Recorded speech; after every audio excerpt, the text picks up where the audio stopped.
Сайн байцгаана уу? Энэ өдрийн амар амгалан галхая. Намайг Инхтэй гэдэг. Би эрүүл мэндийн салбарт 38 жил ажиллаж байна.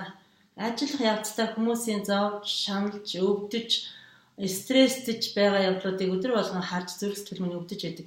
Ингээд энэ нөхцлөөс гарахыг та бүхэнд уриалж байна. Яаж гарах вэ гэхээр бүх хүмүүст боломж байдаг. Өөрийгөө таньсан, хайрлсан, нөөц бололцоогоо ашиглах хэрэгтэй юм байна гэдгийг ойлгож, сурч, цаашаа суралцаж явж байна.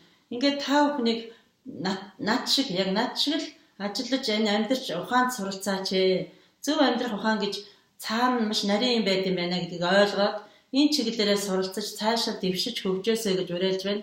Энэ бүхнийг мань зааж өгдөг Сэго Кришна Арамаш багш маань 2016 оны 6 сарын 19-ний 10 цагаас хөл өмгийн талбайд та бүхэнд бидэнд бүгдэн зориулагдсан арга хэмжээ явуулах болно. Энэ арга хэмжээний гол учир утга нь болохоор даал тухамсрын шилжилт гэсэн сэдвээр бүх хүмүүст өөрийгөө зөв амьдрах ухаан,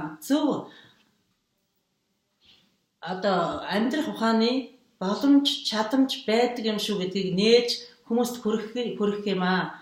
Та бүхнийг хүрэлцэн ирж оролцож өөрийгөө өөрчлөөч ээ. Өөрсдийнхөө орчин тойрныг ах トゥ хамаатан садан бүхий л зүйлийг улс орнооч гэсэн өөрчлөх боломж бидэнд байд юм шүү. Хүрэлцэн ирж энэ арга хэмжээнд оролцож суралцаасай гэдгийг хүсэж байна.